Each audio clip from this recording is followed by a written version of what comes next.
Пустой жер бак.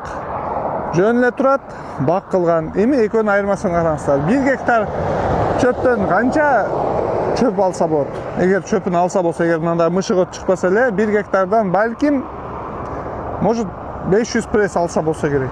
Эми 1 гектар бактан канча мөмө жемиштен түшүм алса болот? Канча ал жакта адамдар иштесе болот, канча экспорт кылсаң болот да. Бир түп өрүк өзү канча акча берет достор. Эми эгер акча жагын эсептесек, андан сырткары бул жерде адамдардын рахаты, өзүң келип иштешиң, бир эле маселе да суу.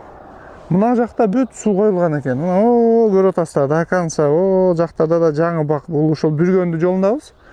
Азыр мына жерди көрүп сүйүнөсүң. А бул жак бир айдан кийин саргайып, кургак болуп калат, эч кимге бир пайдасы тийбей калат.